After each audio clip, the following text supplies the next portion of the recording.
Hello, everybody. How is everybody doing today? Welcome. Good morning if it's morning. Good afternoon if it's afternoon. It's so good to be here with all of you guys today, Sunday, to meditate together. Let me find the right screen here. Hey, Denise, how are you today? Good morning. Today we're going to be doing a meditation for transcendence. Apologize if the image is not so good for some reason, but I hope the sound is okay. Please let me know if the sound is okay, as this is the most important. I'm going to put it up a bit, maybe like this. Today's meditation session will be quite simple. As always, we're going to be doing a meditation for transcendence. We're going to be using one of those sounds, and at the end of the meditation we will have some time for Q&A. So if you have any questions, please don't hesitate to put them down in the chat. Hey, Chris, Gina, Benjamin. My son's name is Benjamin. How are you today? Let me know where you guys are listening from, if it's the morning or if it's the evening. So yeah, we're going to meditate. At the end of the meditation, we will have some Q&A if you guys have any questions. And that's it. Let's just wait a few extra minutes in case some more people come, and we will begin. As you guys know, by the way, this is 2 weeks. So yeah, in 2 weeks, we're going to be starting our 100 days meditation for Transcendence challenge. I'm really looking forward to this. We're going to meditate every single day as we do now, but we're going to have accountability as it's structured so that it's day 1, day 2, day 3. I've structured the meditations for that challenge a little bit differently. So normally we start meditating straight away. I talk a little bit before so that we have time to settle in. But in this meditation challenge, I'm going to be doing the meditation, and then we're going to do some contemplation. We've been adding contemplation to the meditation in that challenge, so that should be quite interesting. So what is contemplation? Well, after the meditation, after we've created the space of serenity, of calm, of stillness, of peace, I find that it's the best time to reflect on the important questions of life. So this is the good time to think about philosophy, to read a few quotes, and so on. So this is what we're going to be doing. And of course, it's right here on YouTube. I'm going to post them on the podcast also, if you guys feel like listening on the podcast rather, but it's going to be also here on YouTube. And of course, it's to celebrate the course. I'm currently preparing the course. It's still not finished, but it's pre-launching as of today. During the whole pre-launch, you get a 50% discount, of course. And it will actually launch on the 4th of October. Still a lot of work to do because I want to dig in quite deep in some principles, theory, practice, and so on. So that's going to be really cool. And I think we've passed already our time by 3 minutes. We can get started on today's meditation. Hey, Adam. I'm glad that I've pronounced your name well. Awesome. So I'm presuming, this is not live on the podcast, so I hope that you're at home in a safe place. I've had this question a few times and I find it a little bit worrying, and this is why I mention it every single meditation now, making sure that you're in a safe place, and that means that you won't meditate while driving. Some people have been telling me that they use this as some sounds and some cooling off when they're stuck in traffic and things like this. Please do not do that. It is very dangerous. You get into a deep relaxation state that is very closely related to sleep. And although you are fully aware, I don't really have to explain it. Don't do these meditations while driving. This is very important. Sit nice and comfortably. If you want, you can stand. And I think that if you do have back issues, standing might be the good way for you. And when you do stand, you make sure that you're really well balanced in the center of gravity, and really making sure that your feet are touching the floor equally. And if you are sitting on a chair, you can do the same thing, but with your sitting bones. So making sure that they're well balanced on your chair, that you can sit with no effort without engaging your muscles in any way. You're just using the balance, your natural balance to sit. And if you have lower back problems, this is even more important. And so when you're nice and straight, and when you're nice and aligned, you're actually a tiny bit forward so that you don't put too much pressure on those sit bones, so as to avoid extra back pain during the meditations. Okay? If you do want to sit on the floor, that's perfectly okay. Also, I have to deal with all the sounds and everything when we're live, so I'm actually standing at my desk. But the way I meditate usually, it's very simple. I use a meditation pillow or yoga block on the floor, or I sit on a chair. Make sure you won't be disturbed during the entirety of the meditation. We're going to try to make it approximately 20 minutes. Take some bonus time at the end of the meditation in case we do want to do a little contemplation, or if we want to just take our times to get reacquainted to the environment around us and to really cool down. So if you do need to tell your roommates, your cats, your spouse, your friends not to bother you, not to disturb you, not to bang on the door during the entirety of the meditation, then that's fine. You don't have to be in a silent place during those meditations. If you have children running around outside, that's okay. You can meditate if you're sitting on a train or in a plane. If there's noise, that's perfectly okay. But if there's somebody really knocking on the door or ringing your bell or coming in the room and saying something, then this will not be an ideal experience, of course. So this is very important. And I talk a lot before we start the meditations. It's really important that we don't just sit down and start the sound, start the meditations. It is really important that we take our times to settle in these meditations, and specifically in those kind of transcendence meditations. And so if you would like, you can take some nice deep breaths if this will help relax your body and release tensions. Nice and deep in through the nose, starting from the belly to the chest, filling up your ribs right up to the back, and once you're nice and full, you can release the air, either with a sigh of relief or gently. Hi Bridget, hi Niraj, good to see you. Second Trooper, Adam, the Carriger Method, welcome. And now, before we start each of these meditations, we will connect. The way we do this, we project some love, some appreciation. We dedicate the session to someone, and it can be anybody, somebody that you love, somebody that you're having challenges with, somebody that you don't know, or a group of people even. It can also be to you if this is what you need at this very point in time. The way we do this is very simple. We put our hands to our heart. It can be in a praying position. It can be palms to the chest.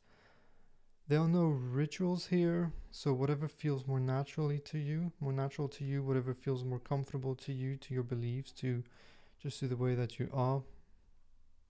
Take a nice deep breath in through the nose. And on the exhalation, you project your love, gratitude, and appreciation towards that person. And if you would like, you can also imagine that person receiving your projection, receiving your love, receiving your energy. You can visualize that person, you can feel that person. And notice the connection between all beings is not something that is completely out there. I always like to say I'm a minimalist in woo-woo. Try to be as pragmatic as possible, but I refuse to believe that I am just an ego stuck in a bag of skin. There is more to us. And what is that?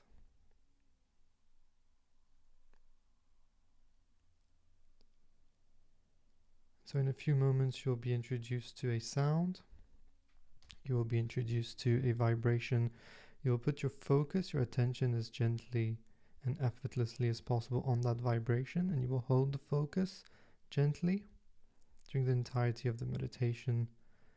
When thoughts come, don't judge yourself for thinking, don't judge the meditation, and certainly don't judge the thoughts.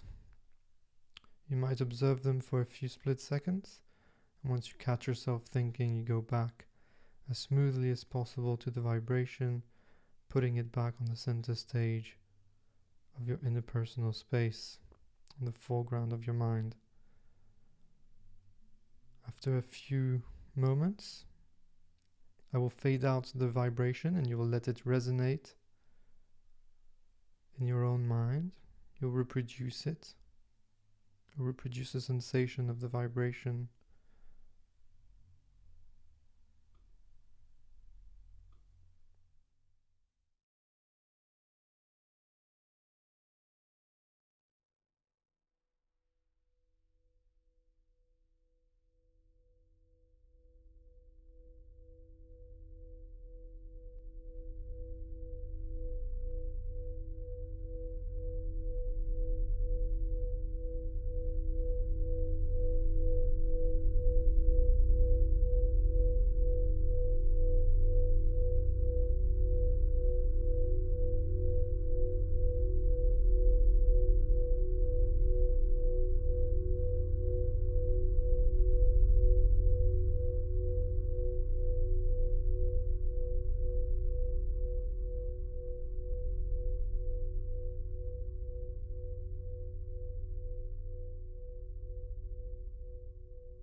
reacquainted to the sensations in your body.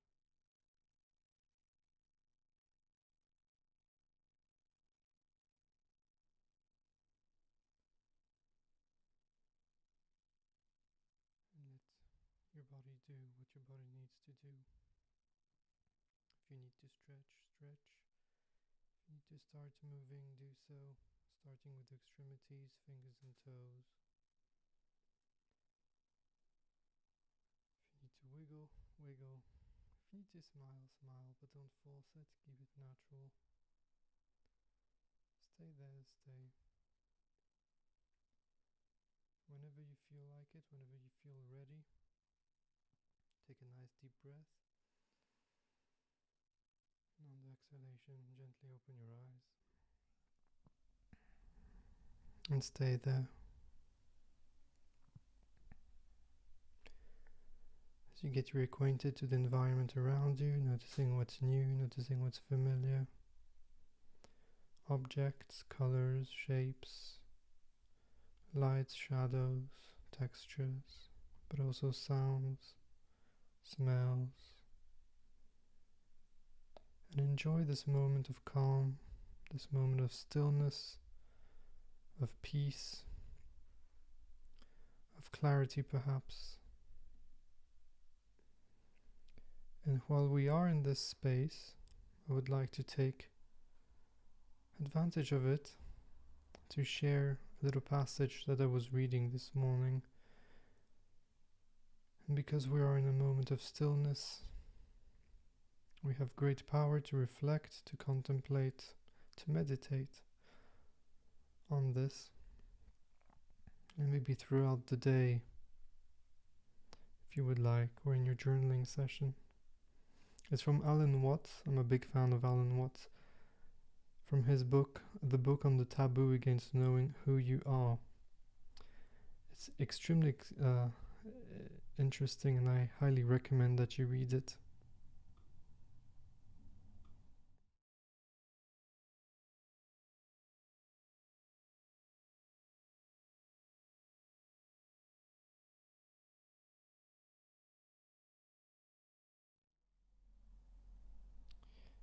And he says, "We suffer from a hallucination, from a false and distorted sensation of our own existence as living organisms. Most of us have the sensation that I, myself, is a separate center of feeling and action living inside and bounded by the physical body, a center which confronts an external world of people and things, making contact through the senses with a universe both alien and strange. Everyday figures of speech reflect this illusion. I came into this world. You must face reality, or even the conquest of nature." End of quote. And I am interested in knowing how this resonates with you. So you can let me know in the comment section below. If you want, we can start a chat. It's a fascinating book on our reality, on how we view ourselves, and how we are indeed part of this entity that we call life, and not separate entities. We are all. There is no such thing as those small particles that he talks about. And whether we believe it or not, it's a very interesting topic, and I'm really enjoying studying this topic. If you guys have any questions regarding the meditation, then please don't hesitate.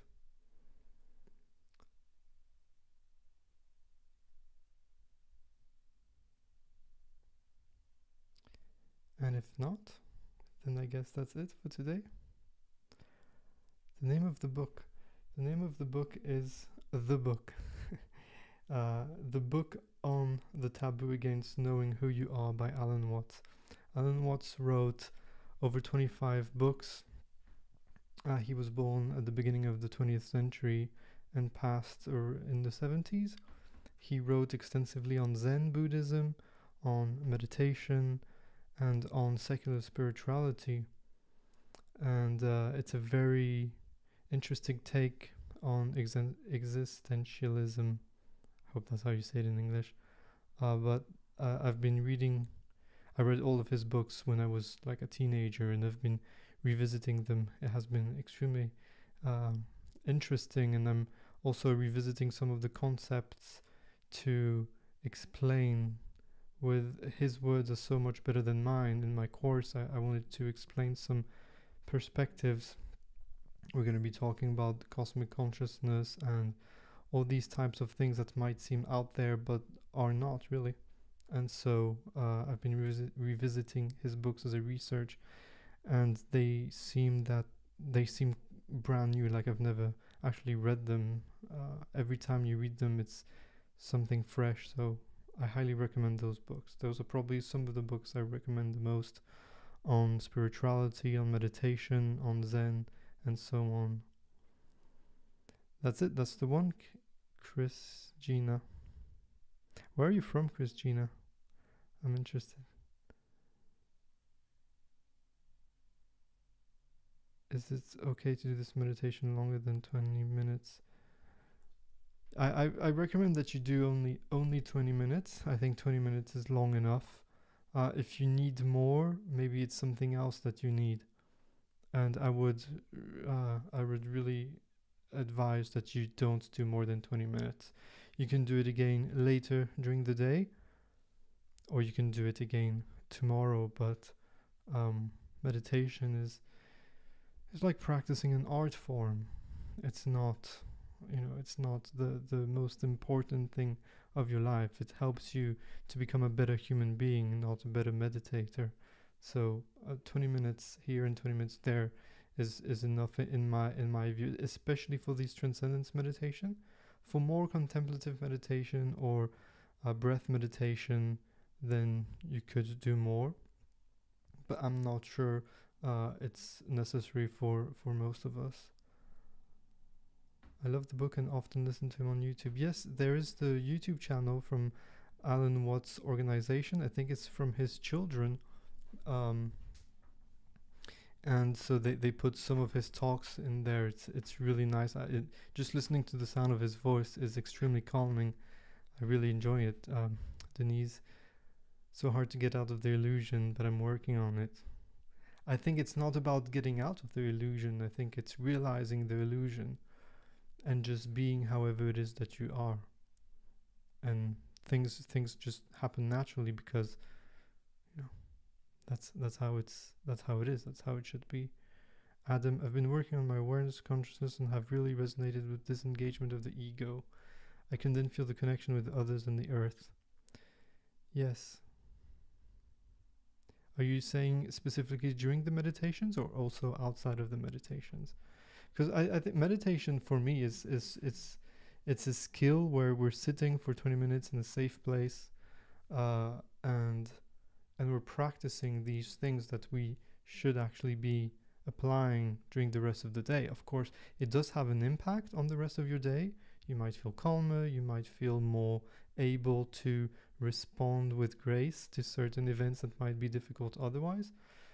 Helps you sleep, it helps so many different things, but the actual disengagement of the ego throughout the day, where you're able to just walk on a path without a destination just because you're walking, and to just be just for the sake of being, that's so important. And we forget about this sometimes. There was a quote, I think, in another book of Alan Watts, and I would paraphrase, but he says something along the lines of,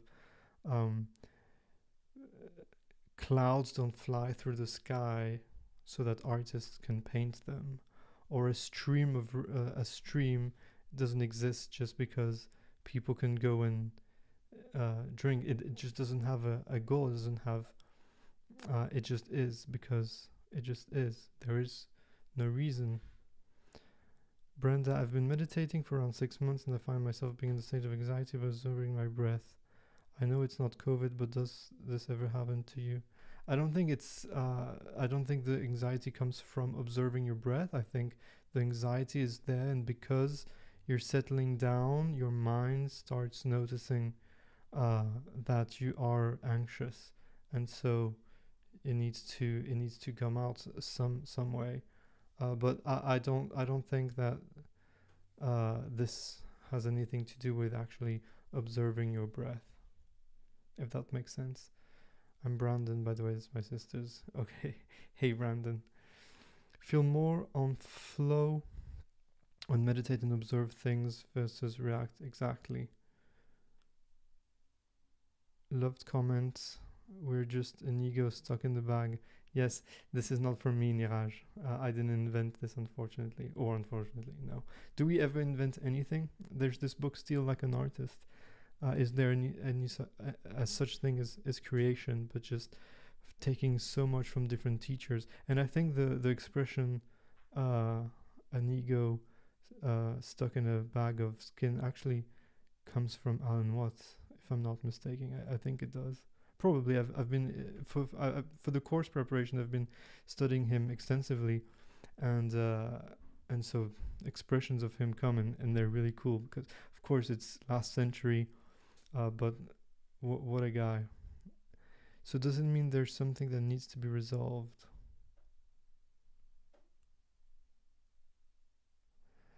Uh, Something's to be resolved. I don't know. I think that you know. I think that you know if there is something that needs to be resolved, but whether there is something to be resolved or not, whether there is a conflict or not, that is just who you are. And that conflict is part of who you are. So as long as you accept this conflict, you'll grow more comfortable with it. We don't always need to resolve problems. Problems are sometimes part of what it is. And we're always trying to resolve problems. We're always trying to fix things. But sometimes a broken cup just is more beautiful than when it comes directly from IKEA. Second Trooper says, higher beings say that we have an awareness of a baby. Meditation helps to advance it. Also counting on blinking, putting awareness on our body parts throughout the day helps. Yeah, the awareness of a baby, that's extremely interesting. I've been reflecting on this a lot because babies don't have language, right? Or not yet. They don't have words. And when we try to express an opinion, or when we try to explain the infinity of nature, when we try to explain consciousness, when we try to explain all these things, the ego, our relationship to the universe, that we are indeed the universe, we try to use words, and words are a simple system invented by us, the humans, but they're way too simple to explain such infinite potential. Niraj, I think we had a conversation about precisely this. I think it helps. And this is why, Brendan, when you ask, does this mean something needs to be resolved? Again, you're thinking within the realms of the way that you are educated, right? So you trying to express something with words, with paragraphs, with comparing a sensation to another. But not all things are always relative to one another. And so some problems don't need to be resolved because they are just what they are, if that makes sense, without going too much out there. But I think that it's something to ponder on anyway, something to contemplate on. I would definitely continue to meditate, Brandon, whether it's with sounds, whether it's with a mantra, whether it's with breath, it doesn't matter at all. And when you feel the sensation of anxiety, maybe you will want to focus on it very gently, just like we focus on the sound, and you would maybe try to give it a physical sensation. So if you have like an anxiety, maybe you might feel it, see it in your chest, and notice that it's there. Notice that it is with a capital I. And you might be reacquainted with this anxiety, and you might stay there for 5, 10, 20 minutes, or even more if you feel like it, and stay with that sensation, and you'll dig through it, and you might be able to understand something that you've not seen before, if that makes sense. Okay, guys, well, it's been lovely. Thank you so much for doing this live meditation with us today. As I said before, the 1st of August, we're starting this 100 days challenge. The challenge that we're going to be doing to celebrate the course, for which you get 50%. And after the challenge, the challenge starts on August the 1st for 100 days. So that means that it will be finished in November. And then after that, we'll do some more challenges with different techniques, different forms of meditations, I think, that are important. Brandon, sometimes anxiety comes with such practice because it's something new and ego hates being put out of control. That could be it also. That's how it was when I started.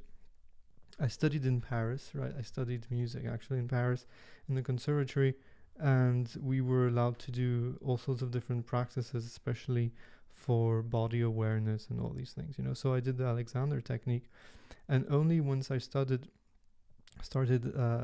studying the Alexander technique, I started to get pains in places that I've never had, and actually they were always there, just didn't notice them. And when you don't notice the pain, you might say, well, that's cool, that way it doesn't hurt. But actually, no, it hurts much more because, of course, our whole body is connected. If something's wrong with your left hip, your right shoulder might suffer in the long term, right? So it's better to be aware of these ailments, of these pains, so that you can fix them so that they don't have even worse repercussions. So these practices have kind of the same effect on your mind. I struggle with ego and fear. Well, don't struggle. Continue on your path. I know that you're doing great work. We've talked about it, and we will continue to talk about it. But I think it's also important to just let yourself be, to maybe go for a walk for no reason. You know, sometimes you say, oh, I'm going to go for a walk to empty my head. Go for a walk just because. Go for a walk. A bird, and this also comes, I think, from Alan Watts. A bird doesn't sing to advance music history. A bird sings because it sings, because this is what a bird does. It sings and it just sings. And the clouds also, like I said before, they float in the sky, not so that you can paint them, but because this is it. This is what is. And so we should also do this. We should also do this when we meditate. We sit, we meditate. I always say with no expectations, in the sense of, so that you're able to transcend. But also, when we think about it, just meditate because it's an art form that you want to practice, just because you enjoy it, or just because no reason at all. Sometimes it's good to do things just because, for no reason, if that makes sense. Okay, thank you so much, guys. Your meditations are the ones that made me anxious right before I slip in Transcendence. After 2-3 times, just relaxed more and got through. Probably because they're new. I know they're quite atypical, but that can be something. The anxiety of some sounds. It's possible that they are interpreted in a way that might make you feel anxious. Also, sometimes people tell me the sounds are scary. No, the sounds are not scary. They're not scary. They don't come with the form of a vampire or in whatever you find scary. They're not scary. It's just me, putting some frequencies in the computer. There's nothing scary about it. The thing that might be scary to you is just your interpretation of it. Maybe it reminds you of something, or maybe this and that. But the sound itself is just a wave that moves quite slowly, because they're quite low usually. And so then you get used to that, and so then you relax, and then you're able to transcend. Okay, guys, thank you so much for being here. Thank you for being part of this adventure, for letting me be part of your journeys. Not sure what feeds what, if ego feeds fear, or if fear feeds the ego. Thank you again. You're very welcome. Thanks, guys. I'll see you next Sunday for a new meditation.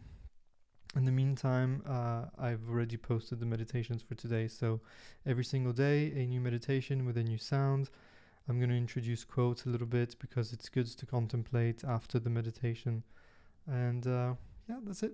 Take care. I'll see you soon. Bye.